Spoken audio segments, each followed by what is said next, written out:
ত্রয়োদশ জাতীয় সংসদ নির্বাচন যা বাংলাদেশের জন্য এক ভিন্ন রাজনৈতিক অধ্যায়ের সূচনা।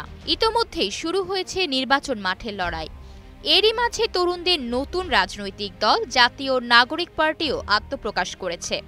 ফেব্রুয়ারি মাসের ২৮ তারিখে রাজধানীর ঢাকার মানিক মিয়া এভিনিউতে নতুন রাজনৈতিক দল জাতীয় নাগরিক পার্টি এনসিপি আত্মপ্রকাশ করে।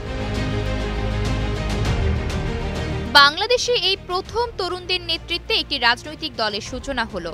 দলটিকে নিয়ে এখনও চলছে নানা ধরনের জল্পনা কল্পনা আলোচনা।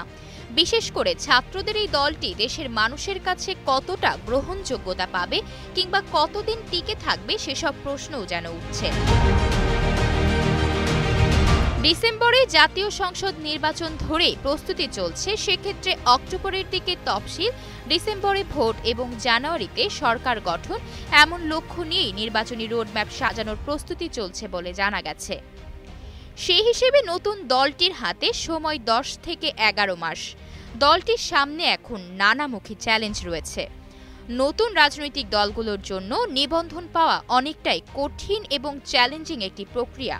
বর্তমানে নতুন দলগুলোকে নিবন্ধন পাওয়ার জন্য নির্বাচন কমিশনের বিভিন্ন শর্ত মানতে হয়, যা অনেক সময় বাস্তবায়নের সাথে সঙ্গতিপূর্ণ নয়। কোনো দল দলীয় প্রতীকে জাতীয় নির্বাচনে অংশগ্রহণ করতে চাইলে প্রথমে নিবন্ধন পেতে নির্বাচন কমিশনে আবেদন করতে হয়।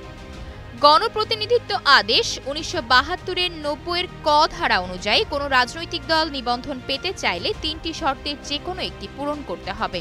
স্বাধীনতার পর অনুষ্ঠিত কোনো সংসদ নির্বাচনে দলীয় প্রতীকে কমপক্ষে একটি আসনে বিজয়, সেসব নির্বাচনে দলটির প্রার্থীরা যেসব আসনে অংশ নিয়েছেন সেসব আসনে মোট ভোটের ৫% অর্জন, কেন্দ্রীয় কমিটি সহ একটি সক্রিয় কেন্দ্রীয় অফিস থাকতে হবে, দেশের অন্তত ১/৩ জেলায় জেলা অফিস থাকতে হবে, আর অন্তত ১০০টি উপজেলা বা মেট্রোপলিটন এলাকায় থানায় অফিস থাকতে হবে, যার প্রতিটিতে সদস্য হিসেবে কমপক্ষে ২০০ জন ভোটার থাকবে।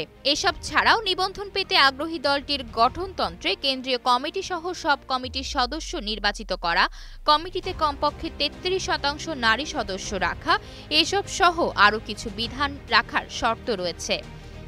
জাতীয় নাগরিক পার্টিকে নিবন্ধন পেতে এসব শর্তই পূরণ করতে হবে। তবে অন্তর্বর্তী সরকার গঠিত নির্বাচন ব্যবস্থা সংস্কার কমিশন নতুন রাজনৈতিক দলের নিবন্ধনের জন্য কিছু শর্ত শিথিলের প্রস্তাব করেছে। তাদের প্রস্তাব হলো নিবন্ধন পেতে ১০% জেলা ও ৫% উপজেলা বা থানায় দলের অফিস এবং দলটির কমপক্ষে ৫,০০০ সদস্য থাকতে হবে।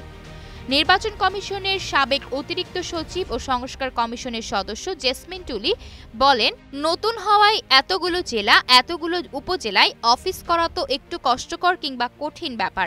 আসলে রাজনৈতিক দল বেশি আসুক, নতুন নতুন কার্যক্রম করুক, এটাকে উৎসাহিত করার জন্য মূলত শর্তটাকে শিথিল করার সুপারিশ করা হয়েছে।